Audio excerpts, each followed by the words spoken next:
Welcome back to Ladies Bible Study, ladies. I'm glad you've joined me today. My name is Starr, and this is the Bible study for New Hope Baptist Church. And today we're finishing up the second half of our Bible study about the virtuous woman. And I hope it doesn't seem a bit redundant to you, but we'll be discussing a little bit again of the same things that we talked about last week, but kind of on a different fashion. This time we're going to delve into the Bible and try to find some female Bible characters that exhibited some of these qualities that we see in the virtuous woman. And as we spoke about last week, we know that this was a portion of Scripture where a mother was instructing her son in what to look for in a godly wife. And boy, what a wonderful passage it is for us as ladies to pattern our lives after. And don't be tempted to think it's a checklist that if I don't meet all of this criteria here in these verses, I can't be a virtuous woman, because it's very attainable. It is. The Bible does say that she's rare. Her price is far above rubies, and we know that rubies are very valuable. The more rare something is, the more valuable it is. And I like that. I like that the virtuous woman is considered rare and valuable. I do. If we all were the same, how boring would that be? I would like to be that, just that golden nugget that isn't like everybody else. That's my heart's desire, is to try to strive to be all the things that we see mentioned here in Proverbs 31. And I know that I'm not going to hit everything rock solid, and I'm going to fail, because we're made of flesh. But it sure gives us a goal to reach for, doesn't it? And the Proverbs 31 woman, when we look at her life, I see her as a woman of balance. And that's a word that people use a lot today, striving for that balance. Everybody wants to hit the perfect balance, But this woman, she knows how to take care of her husband. She knows how to take care of her children. She knows how to guide the home. She's not afraid to go out there and do things that benefit her home. Bring in a little extra income if she can. She lives a very purpose-filled life, honestly. I don't believe that she sits around filling hours just aimlessly with no purpose. She doesn't just sit around doing nothing. If there's nothing to do, there's always something to do, right? There's always a closet to clean out or a project to get involved in. There's always something to do. But I think this is the kind of woman that if there isn't something to do, she'll find something to do. She'll go clean a ceiling fan, wipe down a mop board, go take care of somebody that's had a baby or somebody that's just had surgery. She'll find something to do. She contributes much to the home.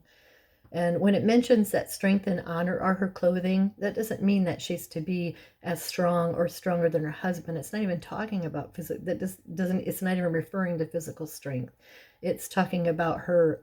It's talking about her strength of spirit. And that's the thing that God is the most interested in, is our inner man. And so she's a wise, sharp, discreet individual about all of her dealings. And so this lesson probably be a little bit shorter for a couple of reasons. I seem to have been hit with like an early bout of, I think, allergy-related bronchitis, and so I'm doing a considerable amount of coughing, and I'm hoping that I can make it through this lesson without that. But if my voice sounds a little raspy, that's the reason. Just something I've dealt with all of my life. But also, we covered most of the lesson in last week in lesson 3a. And number 6 and number 7 in this lesson are very similar. And I feel like if we go through number 6 and list all the particulars that we see in Proverbs 31, and then number 7 is almost an identical thing to do, is to pull out all the criteria in Proverbs 31, but then to mention a lady in Scripture that matches that quality that we see there. So I'm going to combine the two to try to shorten the lesson a little bit, just so I can make it through without too much strain on my throat. So I hope you'll forgive me with the throat clearing thing. I know I do that anyways, and it bothers me, and I try really hard not to, but to shorten the lesson a little bit, that's what we're going to do today. And so the what you were instructed to do in number 6 was to pull out all these particulars out of Proverbs 31. And then number 7 says that again, but then it says, think of a lady in Scripture that matches these qualities that we see in this verse. And so I didn't choose every single verse in Proverbs 31 because we looked at it pretty in depth last week. But we're going to start with verse 11 again. The heart of her husband does safely trust in her, so that he shall have no need of spoil. And then verse 12, she will do him good and not evil all the days of her life. Can you think of somebody that, and I know that a lot of you will choose ladies that you know personally, either in your past or now. But can you think of a lady in scripture that brings that verse to mind? I immediately thought of Sarah. So I see here in these two verses, this woman is trustworthy. Her husband can trust that she's not going to go bouncing checks all over town, making purchases with money that they don't have. She's responsible. She's industrious also. And she knows how to help make ends meet. And Colossians chapter 3, verse 23 says, and whatsoever you do, do it heartily as to the Lord and not unto men. That's good instruction for us, that whatever we do, do it heartily. Do it with all of your heart. Whatever you do, don't ever do it half-hearted. People take note of that kind of thing, but they also take note of it when you do things with all of your might, especially knowing that you're doing it for the Lord. And so I believe that the virtuous woman is this kind of Christian woman. She's someone who does everything that she does wholeheartedly. And so she knew how to prioritize things in her life. I believe she's wise with her time. She's wise with her things. I don't think she's careless about her things. She probably takes care of everything, which makes it last longer. And everything she does is done in love and with good intentions. Never, ever would a virtuous woman do something with the intent to hurt somebody, only to help. Always good intentions. She always has other people's feelings and things at heart. And so she wasn't revengeful. She wasn't pretentious. And women today, I believe a lot of women today are portrayed as mean and manipulative. But that should never be said about us as holy women, ever. Should someone point a finger at us and say, what a mean, she's so mean, she's just unkind, she's vengeful, she's manipulative. I would be brokenhearted if I ever thought somebody thought that about me. But that's how the world likes to portray women today. And when I read those verses about the heart of her husband, and the fact that she does him good and not evil all the days of her life, I thought of Sarah, Abraham's wife. And in 1 Peter 3, verse 5, it says, for after this manner in the old time, the holy women also, who trusted in God, adorned themselves, being in subjection unto their own husbands, even as Sarah obeyed Abraham, calling him Lord, whose daughters ye are, as long as you do well and are not afraid with any amazement. And so Abraham gave Sarah some very unwise advice, and she obeyed him. And it could have, a lot of wrong things could have happened, but she chose to obey Abraham, and she did him good all of her life. Secondly, I see in verse 13 that she knows how to buy and sell. The Bible says there in that passage that she seeketh wool and flax and worketh willingly with her hands. And when I think of a woman in the Bible who knows how to work, don't you automatically think of Martha? I think of that passage in Luke chapter 10 where Jesus says to her, Martha, Martha, thou art cumbered about many things. And I'm probably misquoting that because I didn't write it down. But we see Mary sitting at the feet of Jesus worshiping, and Martha just busy, just working, always serving. And it was necessary. I mean, work is necessary, but she chose work over worship, which was a mistake on her part. But I think of Martha when I think of someone who is a worker, who works willingly with her hands. But looking at the first half of that verse in verse 13 there, where it says she seeketh wool and flax, have you ever given that much thought? It's interesting, that portion of that verse there.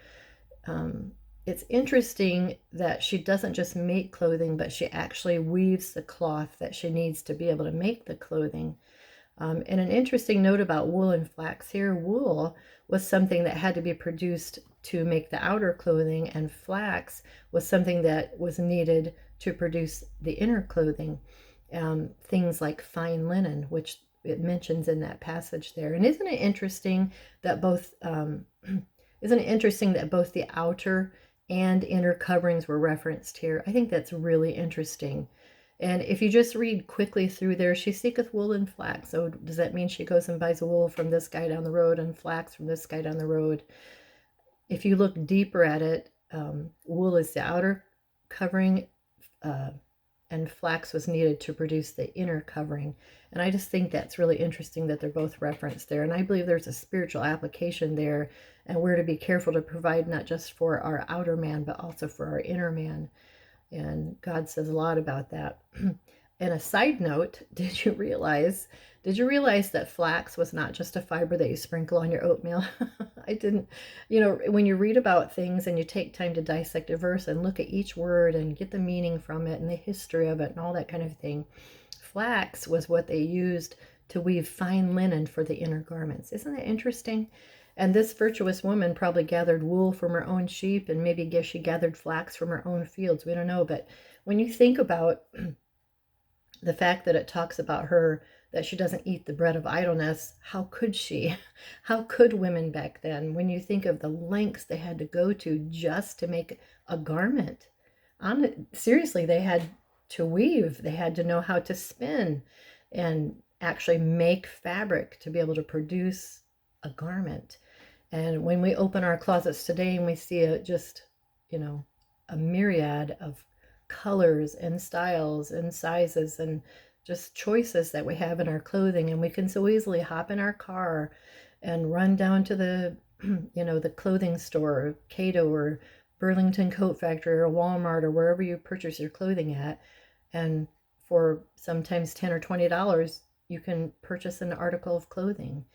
But back then it wasn't so. Women couldn't sit around idle. There was much to do. And the fact that it talks about, where is it here?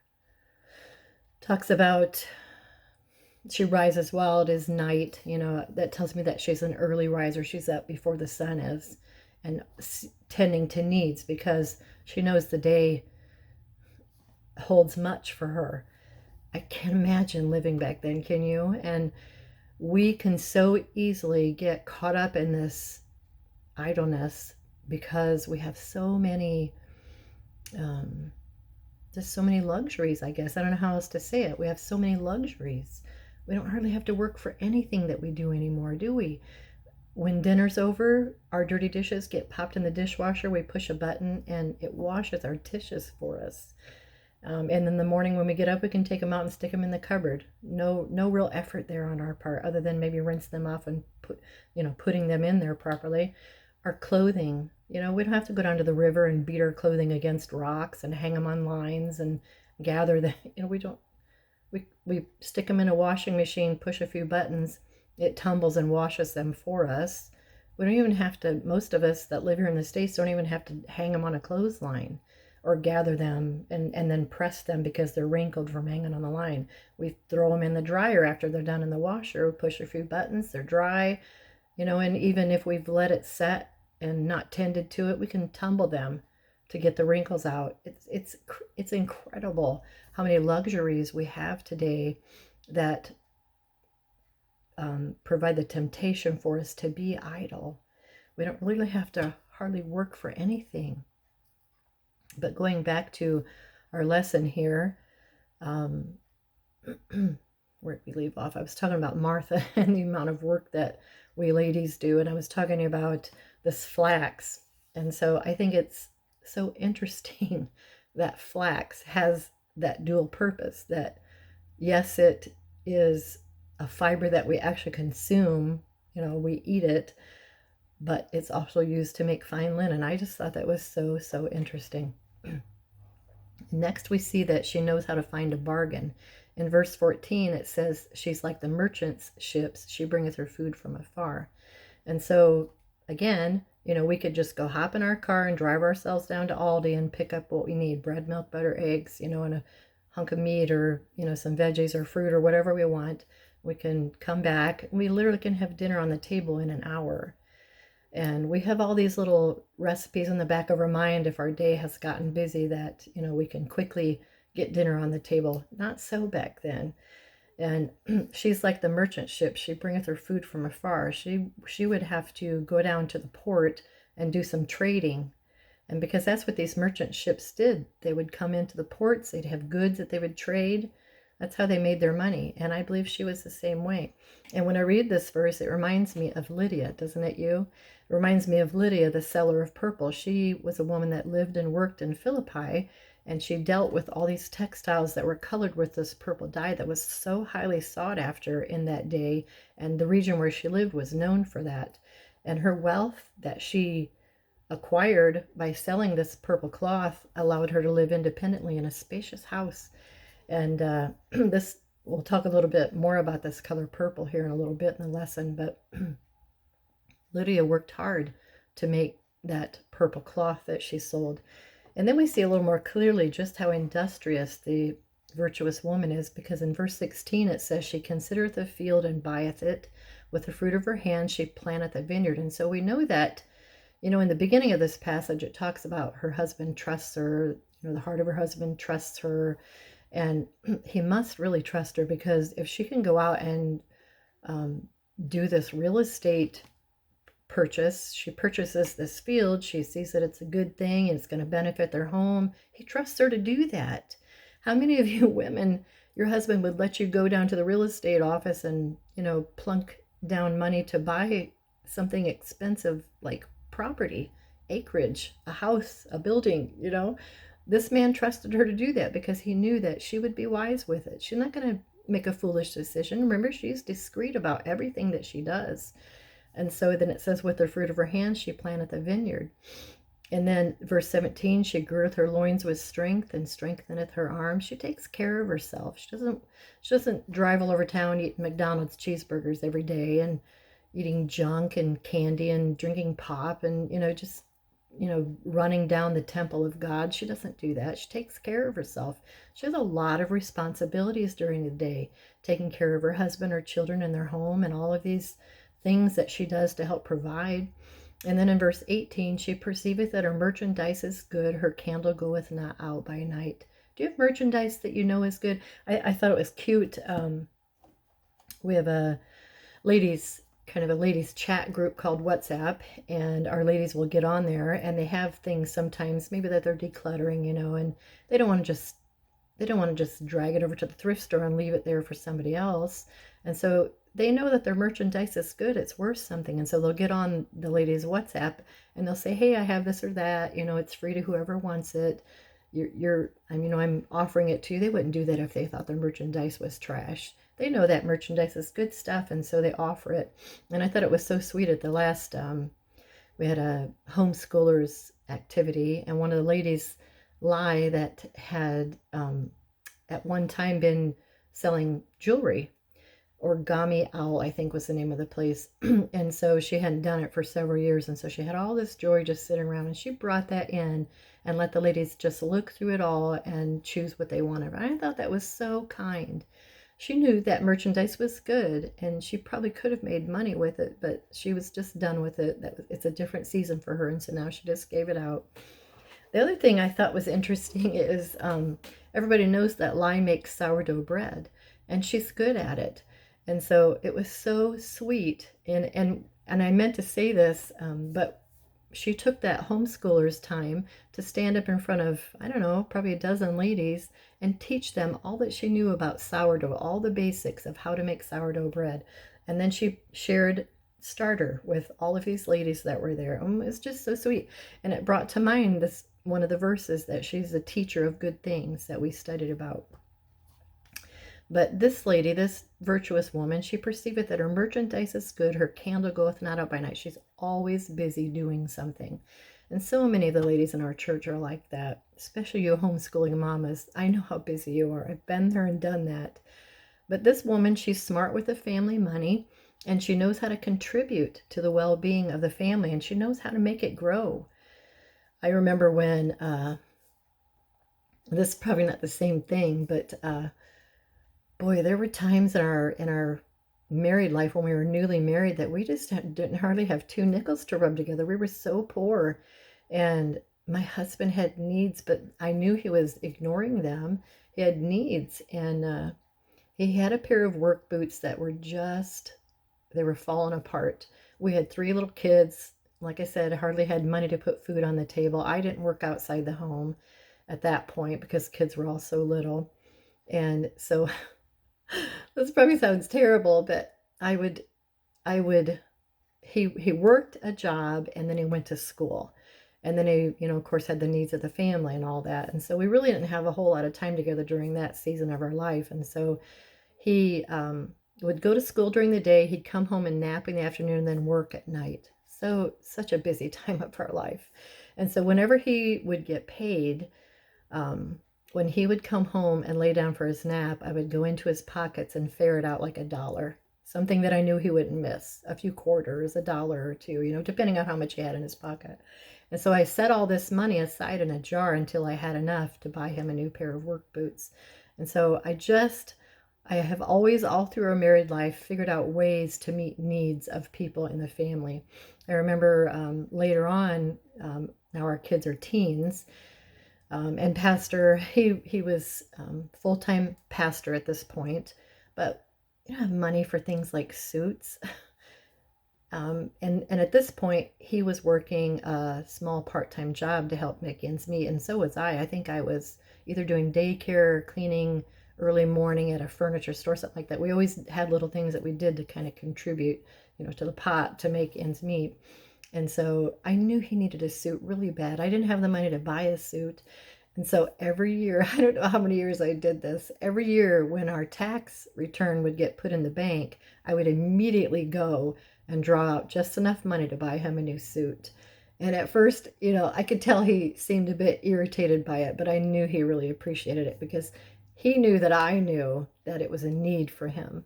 And so I would go to Burlington and buy him a suit that was on sale. So every year I'd get him a new suit that way. But I only did that knowing that he wouldn't care about that, because it was meeting a need. I knew that he wouldn't do for himself. So you have to really know your husband to be able to do something like that. But I just had to have a way to be able to contribute, and help make ends meet and meet needs of the family. But when I read this part about this woman being smart with the family money and knowing how to contribute, I thought of Priscilla. Because if you know the story of Aquila and Priscilla, you'll know that they were tent makers. If you read in Acts chapter 18, they were tent makers and that's how them and Paul, they got along together because they both had the same trade. And so this woman, Priscilla, she helped her husband with his trade of tent making. And so my daughters were here for dinner on Sunday. We do that every Sunday. And one of them shared a story with me. She said that her daughter had been given instructions to go clean her room. Well, this daughter had a drawer full of treats. And so she bribed her brothers with cleaning her room. If they cleaned her room for her, that she would let them have these treats in her drawer. And so they did it.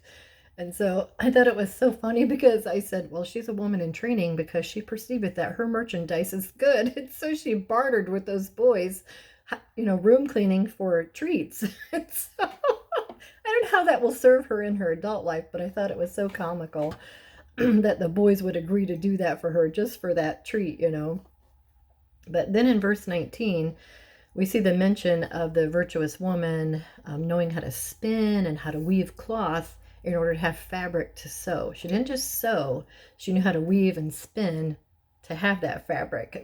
So I just, and again, we can hop in our car and go down to Joann's Fabrics and pick up a bolt of cloth if we're prone to sewing. It's so many luxuries we have at our fingertips, so many things that we take for granted. But verse 19 says, she layeth her hands to the spindle and her hands hold the distaff. And when I read this, I always think of Dorcas, the story of Dorcas in Acts chapter 9. In verse 36, it says, now there was at Joppa a certain disciple named Tabitha, which by interpretation is called Dorcas. This woman was full of good works and alms deeds, which she did. And if you remember this story, she gets very sick and she dies. And when Peter arrives, all the widow women are there. They're just weeping and crying and showing him these garments that she made for them. And so I always think that's so sweet, that this woman was known for that. Look what she made for me. She made me this beautiful coat, or she made me this beautiful blanket.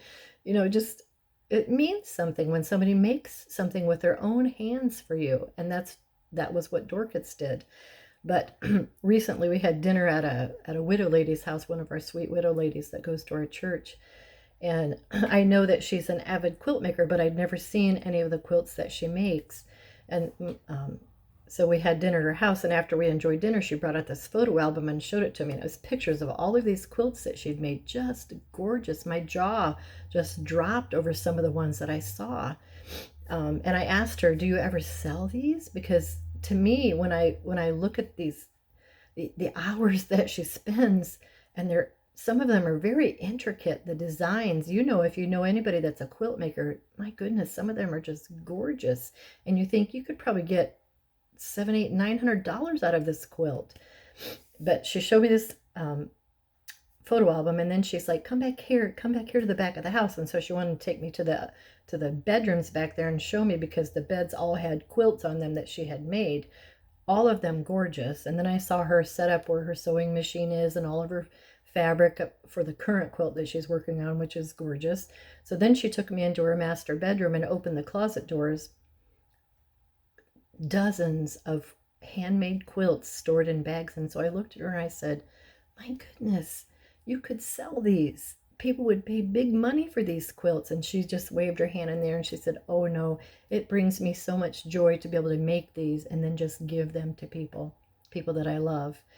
And I thought, what a perfect example of Dorcas. And so then we went back out and sat down in the living room, and she brings over this big old gift bag to me, and she said, and this is why I invited you for dinner. And so she gives me this beautiful handmade quilt for me. I just thought that was so precious. But when I think of the matter or the issue of this virtuous woman sewing and spinning and weaving, it makes me think of Dorcas in the Bible and also this widow lady in our church. Verse 20, she stretcheth out her hand to the poor, yea, she reacheth forth her hands to the needy. Do you know who I thought of when I read this portion? I actually thought of the widow, the poor widow in Mark chapter 12, the one who cast in her 2 mites. All the people were going by the plate, giving of their riches, but this lady went by and gave of her poverty. She gave those 2 mites, and Jesus said she gave more than all the others. And that's the kind of person that I want to be. No matter how little I have, that I would still care about others that have needs. And that was who came to mind when I read this passage about the virtuous woman, was this poor widow lady. And then verse 21 says she's not afraid of the snow for her household, for all her household are clothed with scarlet. And we talked a little bit about that last week when I mentioned the fact that you mamas, when all those mom sales come around, and twice a year you go there and you spend just a portion of what you'd spend on a new piece of clothing to buy these used articles of clothing that are still perfectly good to prepare for the coming seasons, spring and summer, fall and winter. You can go there and you can clothe your children, get them shoes, coats, whatever they need for a fraction of the cost. I think that's a very wise choice to do things like that. And then verse 22, she maketh herself coverings of tapestry. Her clothing is silk and purple. And then verse 24, it says she maketh fine linen and selleth it and delivereth girdles unto the merchants. She is a busy lady, very busy lady. And if you sew, I know that you probably have a line of people beating a path to your door asking, can you sew this for me? Can you sew that for me? We have our associate pastor's wife, Miss Laura, she sews. And she has and it's her little cottage industry, and I think it's wonderful. And so she has this paper up at the church of all of the things that she knows how to do, and then the price for them. I think that's wonderful. Every lady, you should find what it is that you do well and market it, and be able to contribute to your household. Back at Christmas time, and it's a silly, simple thing, but one of the things I know how to do well that I could do with one eye closed and one hand tied behind my back is make cinnamon rolls. It's so simple. Anybody can do it, but does anybody do it? No.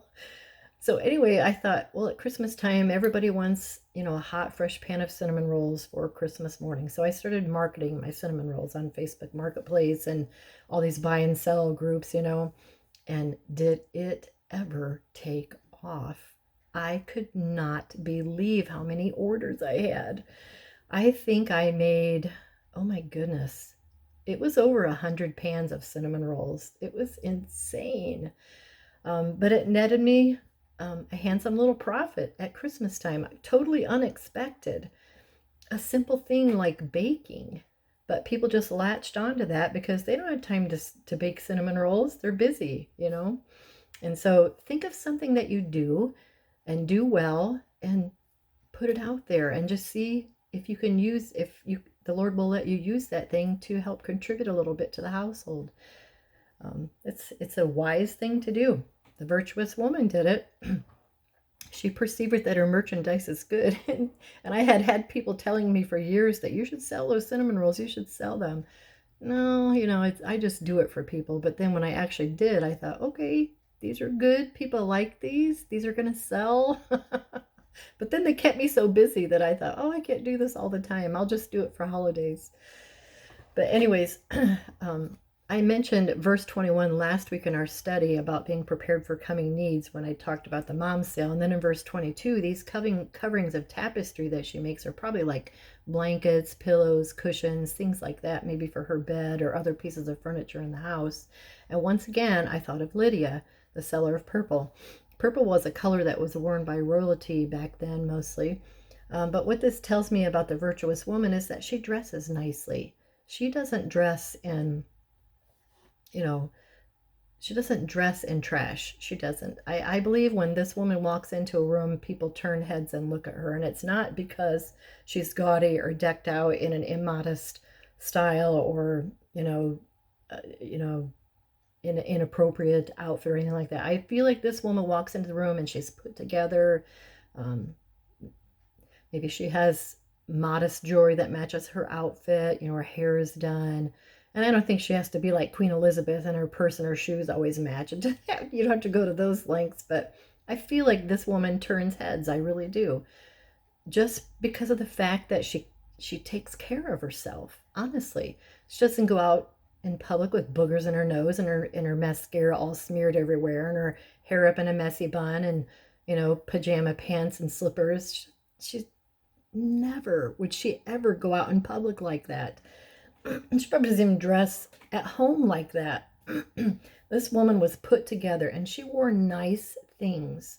And but purple was a color that was worn by royalty mostly, but you see this virtuous woman that it's mentioned that she wears purple. Her clothing is silk and purple. She maketh fine linen and selleth it. So fine linen. And so purple wasn't an easy color to come by back then. It was a very rare color, actually, because do you know how they made purple cloth? They had to collect these snails and crush them and boil them, and the mucus that was produced from these snails would produce this beautiful purple color, and they would dye this cloth, and that's how they had purple clothing. Isn't that crazy? Who in the world ever thought? Every time I hear of something weird like that, I'm like, who was the first person that thought, I'm going to crush this snail and boil it and look at this purple. I bet I can dye this. That stuff always, I don't know. But lovely, huh? Somehow this virtuous woman, she was able to obtain this purple cloth. And I don't know if she made it herself or if she bartered for it or traded for it. I don't know. But I love the thought that she stretches out her hand to the poor and needy, but she's able to dress in silk and purple. Isn't that amazing? The two parts that you see there. And she dresses in fine linen. And when it talks about the fact that her husband is known in the gates when he sitteth among the elders, I believe that's a reflection on her, And I mentioned last week that I don't feel like a virtuous woman, her husband wouldn't go to work without lunch, and he wouldn't have to look for, the mate to his socks. Boy, I heard a lot of feedback about those unmatched socks last week. But her husband doesn't have to dig through a nasty laundry basket to find his clothes for work and things like that. She takes care of him, and he's known when he goes to do business there at the gate. He's known, and that's because of her. She has a great part in that. And so the two things, one thing that reminded, when I read that about the fact that she stretches out her hand to the poor and needy, but she dresses in purple and silk and fine linen, is that reminds me that you can never outgive God. So you give to God with a dump truck, and he gives back to you with a dump truck. And so I love that the virtuous woman is able to dress like that. But don't go out to the store with curlers in your hair and slippers on your feet and the nastiest looking clothing that you have. Don't do that. That's not what a virtuous woman would do. Always remember who you are and whose you are. Always remember that. And secondly, I see that as a child of God, we're covered by the blood of Christ. It mentions the color scarlet there. And that reminds me that I'm covered by the blood of Christ. And I'm not afraid of what the future holds because I know I belong to him and he's going to take care of me. He's going to see to my needs. Verse 26 says, she openeth her mouth with wisdom, and in her tongue is the law of kindness. This reminds me of Queen Esther, doesn't it you? She knew when was the right time to speak and when not to speak. And because she used wisdom, she was able to save her people from annihilation. What a wonderful example we can draw from the life of Esther, of just when to speak and when not to speak. Verse 27 says, she looketh well to the ways of her household and eateth not the bread of idleness. And I don't know why, but I thought of Ruth for some reason when I read that portion there. And I'm sure it wasn't easy work to glean in the fields after the reapers had already gone through and gathered their harvest. It wasn't easy to glean, try to find enough to feed your family and take care of them. And I know Boaz instructed the reapers to drop handfuls of purpose for her. But she didn't just sit in the house with Naomi and cry and whine about their situation. She didn't do that. She did something about it. She wasn't idle. She went to work taking care of needs. And I love that about her.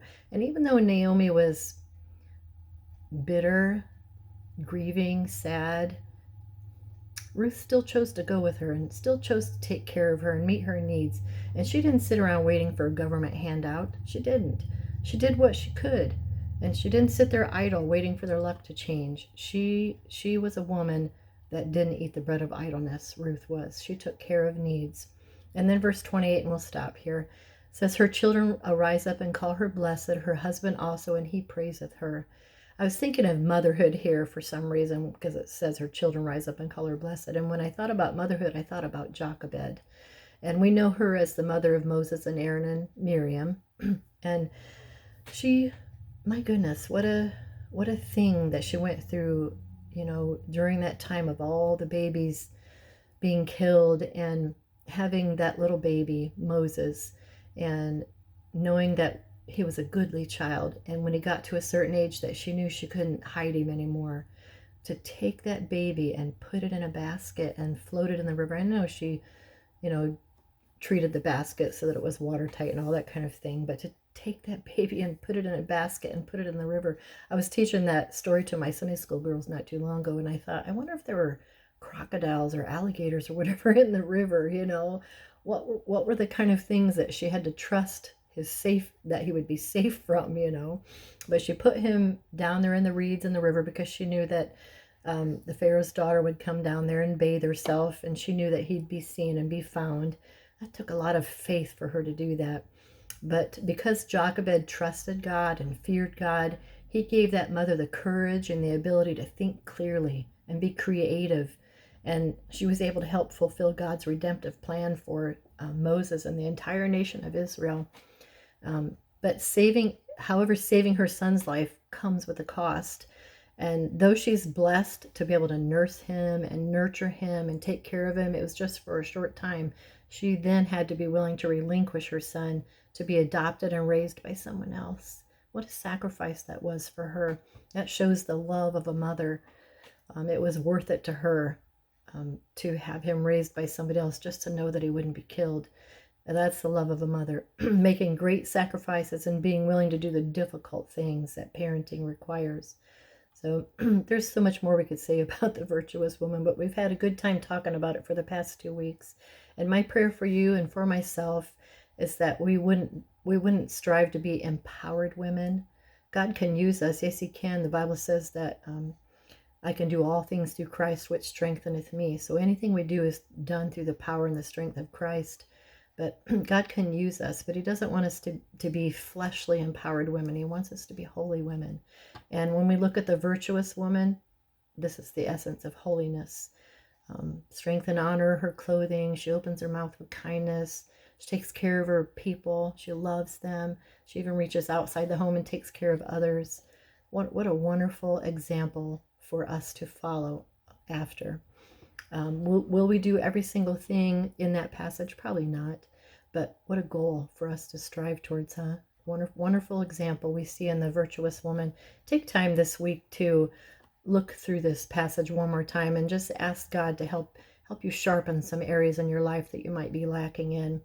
Um, the last question there is, what steps can you take to bring up your grades? Because you were asked to like grade yourself in some of these areas. How are you doing in some of these areas?